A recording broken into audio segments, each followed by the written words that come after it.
Hi, now before I begin today's Wellness Wednesday post, I just want to highlight that it's not a pity post and it's not meant to be tone deaf, because I realise that there's people around the world dealing with much bigger worries and situations than I am. But what I wanted to talk about today was trying not to sweat the small stuff, as at times potentially it's the small things that can send you over the edge, especially if you're dealing with other stressful situations in your life. So for the second time in 2 weeks, my website crashed, which has been very frustrating to say the least. And I've kind of had to dig deep into my coping techniques and coping strategies to try and deal with it.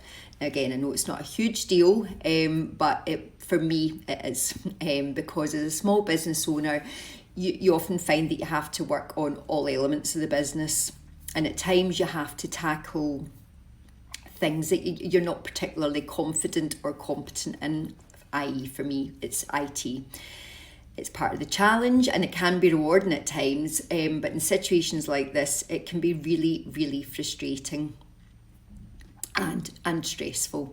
So today for Wellness Wednesday, I thought it would be an idea to talk about techniques that you can use to cope with aspects of your life that are out with or beyond your control.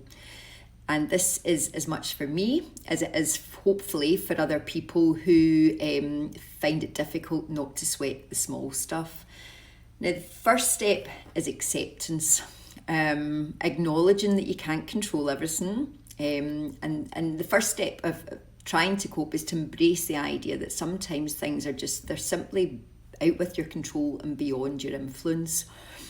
So, for example, for me, while I'm not an expert on IT, I then have to rely on other people to sort it out. And some things aren't an immediate fix, which is what I found over the last couple of weeks. It's taken a few days to sort things out, but it's accepting that and trying to kind of move on. Then the second thing is to try and focus on what you can control. So to direct your energy towards other aspects of life that you can influence, such as your reaction, your choices, and your attitude towards the situation. So for me, I did swear, I did scream, and feel like I was completely out of control and very frustrated. But once I calmed down, I tried to kind of change my mindset, reframe the situation and tell myself that it's not a permanent situation, it's not a big deal, people are going through much worse situations, and that it will get fixed, it'll pass, it won't be forever. The third step is mindfulness. Mindfulness, something I struggle with, but it's staying in the present moment, and it can help to reduce anxiety about the future and also regrets about the past. So for me, regretting the mistakes I made in trying to tackle something I wasn't competent in, and trying to realise that I can't change it, recognise how I'm feeling, and think of ways to reduce the anxiety or to get rid of the stress. So for me, I used the distraction technique, whether it was going and cooking something in the kitchen, or going out for a walk to kind of wait until it passes and it's sorted out.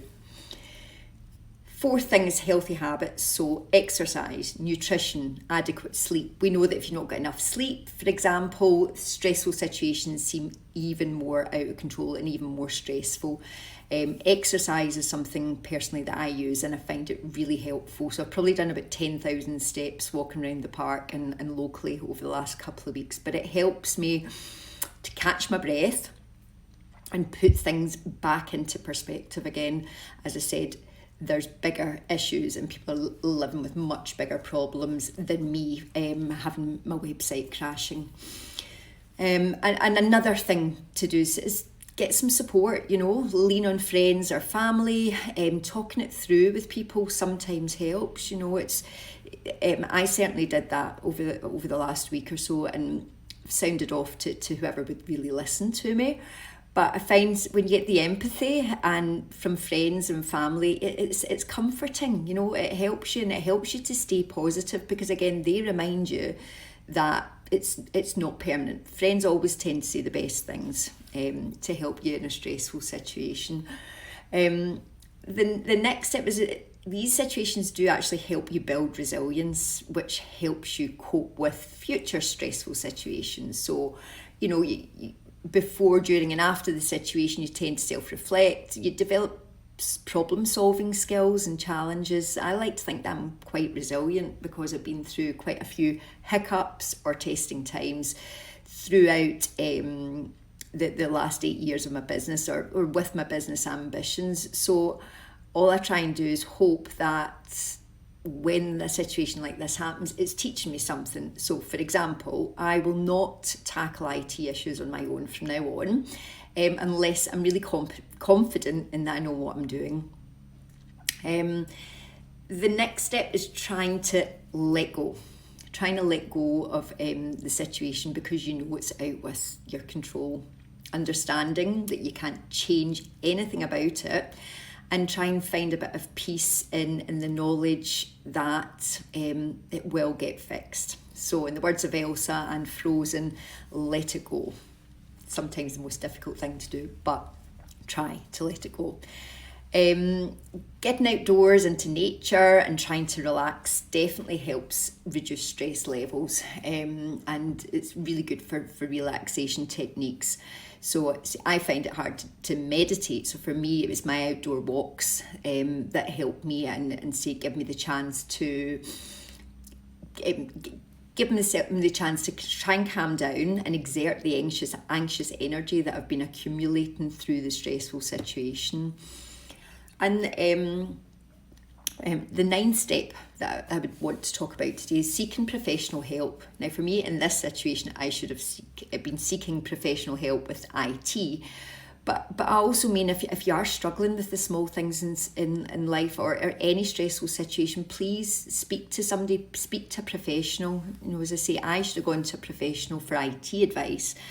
But when it's your mental health, it's best to speak to somebody, talking and maybe seeing a counsellor or somebody to help you cope with small issues or even way more serious issues. It definitely does help. What they say, it's good to talk. So I hope this post has been helpful today.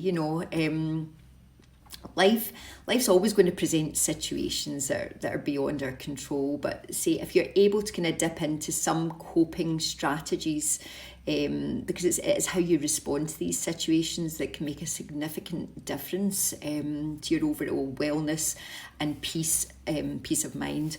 So I hope this post has been helpful for some of you today. I'm happy to say that my website is finally back up and running. So apologies to anybody who's been on over the last couple of days or indeed last week. But yes, don't sweat the small stuff. Thank you.